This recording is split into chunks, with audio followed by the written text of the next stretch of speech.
Avengers Endgame Time Travel Explained. Now, it goes without saying, if you have not seen Avengers Endgame, you need to run, not walk. Well, I guess maybe none of those, because you're actually at your phone or your computer. Let's do this again. You need to click away and click away fast if you have not seen Avengers Endgame yet, as this video will be spoiler heavy. Now, if you were witness to the great dusting, or whatever people are calling the apocalyptic scene at the end of Avengers Infinity War, you sat back on pins and needles the entire year waiting to see how the remaining Avengers were going to save our fallen heroes. Not just our fallen heroes, but Thanos murdered half the population of the entire universe. Now come on, everybody knows that at the end of the day our heroes are going to win, but how they were going to win was the burning question. So as we all know, because you've actually seen the movie, the second act of Avengers Endgame followed our remaining heroes of Captain America, Iron Man, the Hulk, Black Widow, Hawkeye, Ant-Man, Nebula, and Rocket on a heist to steal all the Infinity Stones from the past. Now if you've seen any of the movies mentioned in Avengers Endgame, namely any of the Back to the Future movies,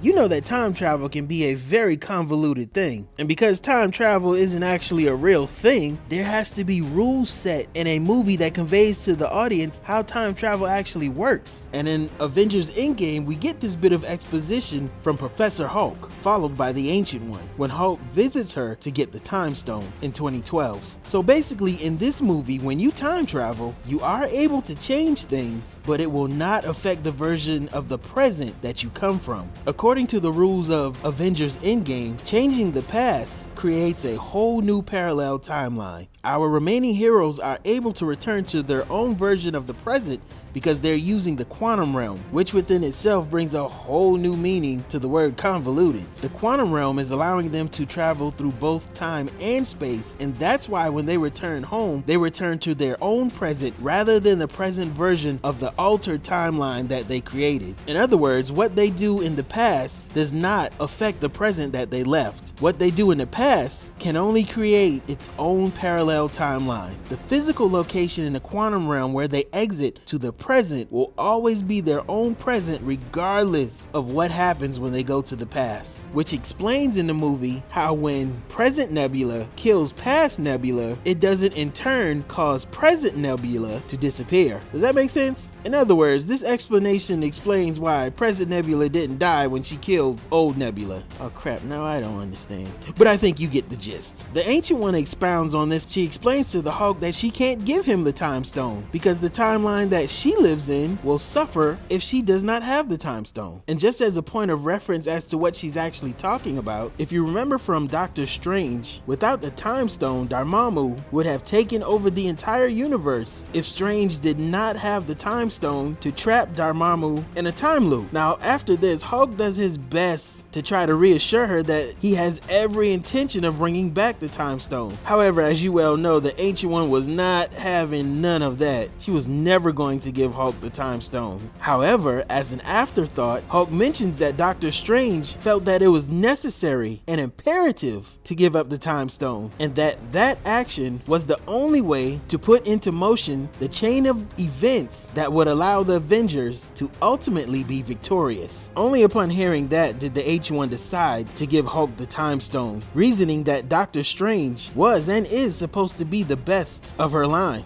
However, it is essential that all of the stones are returned. So I guess the ethical undertone of the story was that they're not actually saving the world if they're doing so at the expense of a parallel universe. But as you can imagine, there were several points in the movie where things did not go according to plan. And dare I say it, but the Avengers definitely changed the past in some very important and irreconcilable ways. Let's look at 2012 with the Tesseract. Their actions during the Battle of New York resulted in Loki escaping with the Tesseract in hand. I also got a question that I'm confused by, and it may confuse you too. Okay, if Loki escaped in 2012 with the Tesseract, how is he actually locked up in 2013 during Thor: The Dark World when present Fat Thor is sneaking by Loki's cell with Rocket? Is that because going back in time is a part of present Thor and present Rocket's timeline? Did I confuse you? I probably did, because I'm barely holding on to what I'm actually trying trying to say myself. In 2014, Present Nebula knocks out Peter Quill when he's on Morag trying to steal the Power Stone. So if Star-Lord is knocked out, wouldn't Korath be able to retrieve the Power Stone for Ronan, which would in turn completely delete the entire Guardians of the Galaxy? But hey, maybe Cap took the stone back just before that happened. But did he though? And that's another thing about Captain America while I'm on the subject. One, at the end of the movie when we see old Cap, what exactly did he do with Thor's hammer? Like, where is it? Did he drop it off at the same time that he took back the ether? Did he just go back and leave it in 2013 with Thor the Dark World in that timeline? Maybe. I mean, that's how I reconciled it in my head. Also, another question about Captain America. Okay, if he went back in order to live his life out with Peggy Carter, how is he actually back there with the present day Avengers? Yeah, I know he lived out his life and then found that perfect moment to be there at that very point when he actually left. But according to the rules of time travel in Avengers Endgame, he would have went down the path of a totally different parallel timeline. There's no way possible unless he still had possession of and used the quantum realm time traveling device. That really is the only way that he can assure that he would come back to that very same moment. I thought the point of this video was me explaining the timeline. I feel like I'm just as confused. Let's go back to the 2014 version of Vormir. Red Skull referred to the sacrifice needed to get the Soul Stone as being permanent or everlasting. So how exactly was he going to return that? Natasha did not come back. So where is the Soul Stone? Yeah, so I'm gonna need a little explaining as to what was actually done with the Soul Stone. Like a whole person actually died for that, bro. At this point, it has to be assumed that even though it was not their intention to do so, there had to be, I mean, there obviously were divergent timelines made, especially with Loki escaping in 2012. So basically, the movie broke its own rules several times, and it really kinda doesn't work. But hey, so what? Marvel and Disney used this convoluted, I think I've used that word like 3 times. Okay, let's go for 4. Marvel and Disney has used this convoluted story in order to bring back several of their billion-dollar franchises. And that, at the end of the day, is what's most important here, ladies and gentlemen.